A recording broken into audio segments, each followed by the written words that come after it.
Assalamualaikum warahmatullahi wabarakatuh. Nama saya Muhammad Amiruddin bin Jafar. Nombor pendaftaran saya 03 DET 18F1113. Hari ini saya ingin menzembahkan projek saya tentang trash sorting machine. Ini adalah kandungan slide saya yang akan dipresent, iaitu ada pengenalan, metodologi, hasil dapatan, kesimpulan dan cadangan, dan pengurusan projek.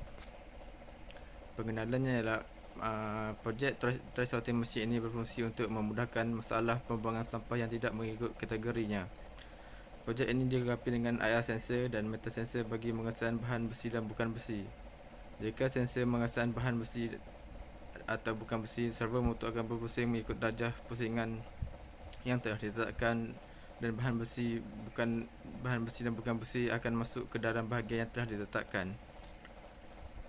Objektif projek ini ialah projek ini dapat memberikan kesedaran pengguna tentang betapa pentingnya pembuangan sampah mengikut kategori. Projek ini secara tidak langsung dapat mengurangkan tapak pengurusan sampah, dan ia juga dapat mengurangkan penggunaan bahan mentah. Pernyataan masalah bagi projek ini ialah pembuangan sampah yang tidak mengikut kategori seperti plastik dan besi dan sebagainya lagi. Selain itu, kesukaran pekerja untuk mengesan sampah yang tidak mengikut kategori dan mengikut kategori. Masyarakat juga malas untuk mencari sampah yang sesuai untuk membuang sampah mengikut kategorinya sendiri. Skop projek ini ialah projek ini dapat menghasilkan dua jenis bahan saja, iaitu besi dan aluminium. Besi dan bukan besi.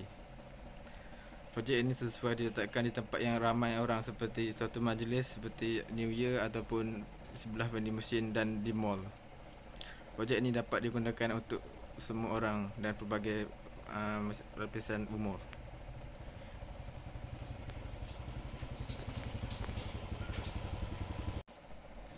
Okey, ini adalah board diagram projek saya. Kita dapat lihat di board diagram mempunyai dua jenis sensor, ada metal sensor dan akan pergi ke Arduino, dan servo motor akan menggerakkan untuk menghasilkan sampah itu, dan akan naik bilangan sampah pada LCD, dan dia disambungkan dengan Wi-Fi modul untuk disambungkan kepada Wi-Fi dan boleh dilihat di telefon kita. Ini adalah cerita ahli projek yang saya buat. Yang mula kami membahagikan kerja dan analisis dan berlakaran projek dan hantar pemasangan komponen mengikut lakaran, melakukan ujian ke atas komponen, ujian di antara software ikut, dan uji trash sorting machine. Hasil dan pembincangan setelah dikaji, projek ini telah dicipta dengan baik dan berjalan dengan lancar seperti yang diprogramkan oleh pencipta. Projek telah disiapkan mengikut kumpulan objektif yang membantu masyarakat untuk membuang sampah dan memudahkan pekerja menghasilkan sampah. Projek yang telah disiapkan oleh pencipta dipaparkan beserta tulisan skematik dan PCB layout trash sorting machine. Inilah reka bentuk projek yang telah siap dibina. Ini pula ialah tentang lakaran skematik dan data trash sorting machine. Kesimpulannya, banyak berlaku pencemaran dan bahan pembuangan sampah dibuang tanpa mengikut kategorinya. Ia akan memberi masalah khususnya kepada para pekerja untuk hasilkan sampah. Ia akan menyukarkan proses kita semula bahan buangan kerana perlu mengesan sampah mengikut kategorinya. Jika pencipta telah mencipta trash sorting machine untuk membantu masalah pembuangan sampah tidak mengikut kategori dalam kalangan masyarakat dan memudahkan kerja kita semula bahan buangan, servo motor yang dipasang pada projek ini akan berpusing mengikut darjah pusingan yang telah ditetapkan apabila sensor mengesan bahan besi dan bukan besi. Projek ini amat membantu untuk mengurangkan masalah pembuangan sampah tidak mengikut kategori dan memudahkan pekerja untuk hasilkan sampah untuk dikitar semula. Ini adalah mesej tentang projek trash sorting machine. Akhirnya sekian, terima kasih.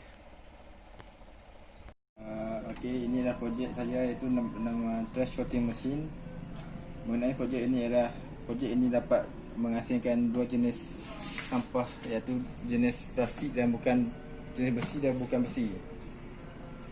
Tujuan projek dibina adalah untuk memudahkan masyarakat ataupun pekerja untuk menghasilkan sampah dari besi dan bukan besi, dan ia akan memudahkan untuk proses kita semula. ciri utama atau ciri khas projek ini adalah dia mempunyai LCD untuk mengira bilangan bilangan bahan yang dimasukkan dalam projek ini.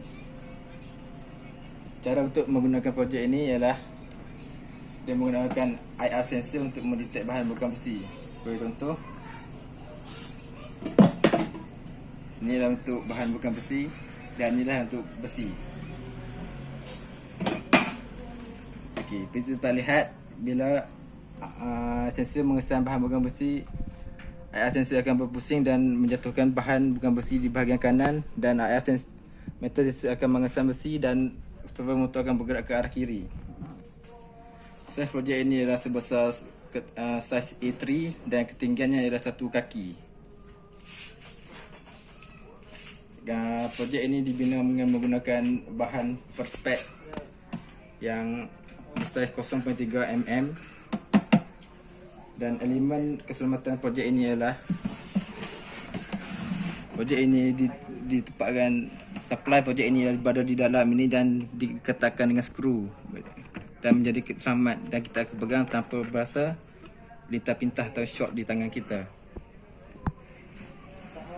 Selepas bahan-bahan dimasukkan dalam ni, kita dapat melihat bilangan yang ada di dalam ini tunjukkan satu metal dan satu plastik, dan di telefon juga ia menunjukkan mempunyai satu metal dan satu plastik. Untuk supaya kita mengosongkan ni, kita dapat meresetkan semula dengan menekan button off. Sekejap. Kita dapat meresetkan kosong dan LCD juga menunjukkan kosong. Lepas kita mengosongkan semula alat projek ini.